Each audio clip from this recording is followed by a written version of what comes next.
आज हम लोग जिस दौड़ में दौड़ रहे हैं, जीवन की जो अनमोल पल हैं उनको हम किस तरीके से बिता रहे हैं, या हम किस चीज़ की खोज में लगे हुए हैं, या कहें तो जो रिचनेस है, जो आज जो अमीरी है, यानी एक सुख का एहसास जो हम समझते हैं धनवान होना, वो सही मायने में क्या है।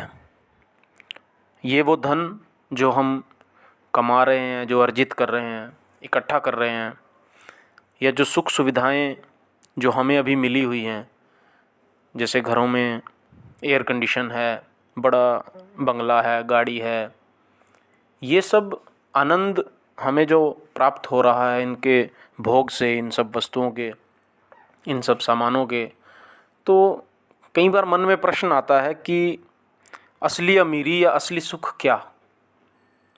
एक पिता अपने बच्चे को जो अपना अमीर होने का एहसास, यानी अपनी अमीरी का, अपने बड़े होने का, वो करवाने के लिए एक बार अपने बच्चे को वो लेकर के कुछ दिनों तक एक गांव में जा कर के ठहरता है।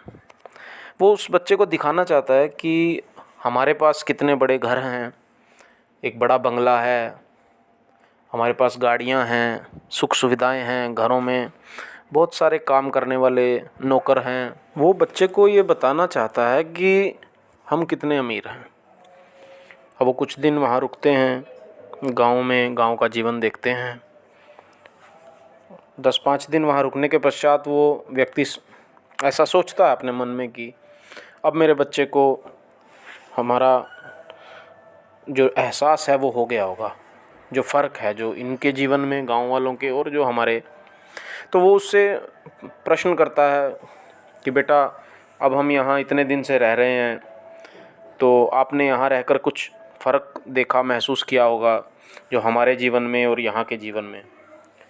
तो आप यकीन मानिएगा, वो बच्चा आगे से जब पिता को बोलता है, हाँ पिताजी, हमने यहाँ जो दिन गुजारे हैं, जो समय बिताया है, उसके पश्चात मुझे बहुत कुछ एहसास हुआ है कि हमारे और इनके बीच में बहुत तरह के डिफरेंसेस हैं।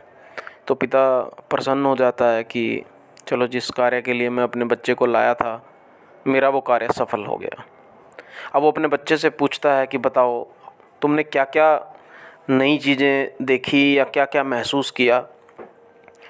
तो वो बच्चा पिता से बोलता है कि पिताजी, हमारे पास एक बहुत बड़ा घर है, बहुत बड़ा बंगला है, और इनके पास छोटी छोटी झोपड़ियाँ हैं, छोटे छोटे मकान हैं, लेकिन जो आनंद इनकी इन झोपड़ियों में है, जो शाम में ये सब इकट्ठे होकर के सोते हैं, बातें करते हैं खुले आसमान के नीचे।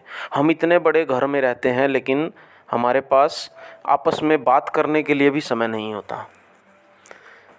जब हम अपने घर में कुछ अनाज लाते हैं तो हम 10 दिन का, 15 दिन का कुछ खरीद कर लाते हैं, लेकिन पिताजी, ये लोग तो अपने आप अनाज उगा रहे हैं, इनके पास तो अनाज के भंडार हैं। ये अपने लिए ही नहीं अपितु अन्य लोगों के लिए भी अनाज पैदा कर रहे हैं।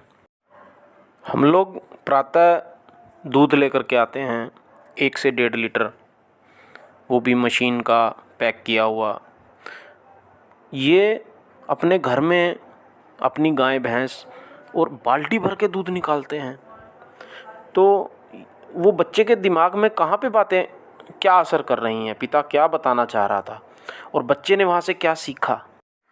वो कहता है, पिताजी, हमने घर में अपने नहाने के लिए एक स्विमिंग पूल बना रखा है, लेकिन ये लोग तो बड़ी बड़ी नदियों में उसका शुद्ध ताज़ा जल, ठंडा ठंडा बहता हुआ, वो प्रकृति के कितने नज़दीक रह रहे हैं। फिर वो कहता है, पिताजी, हमारे पास घर में हमारी रक्षा के लिए हमने सिक्योरिटी गार्ड रखे हुए हैं और बड़ी बड़ी दीवारें, सिक्योरिटी सिस्टम लगा रखे हैं, लेकिन इन लोगों को तो इस प्रकार का कोई डर ही नहीं। इनको, इनके जीवन में, इनकी आँखों में, इनकी दिनचर्या में मैंने वो डर नाम की चीज़ देखी नहीं कि कोई मार देगा, कोई चोरी कर लेगा। ऐसा लगता है जैसे इनका कोई दुश्मन ही ना हो।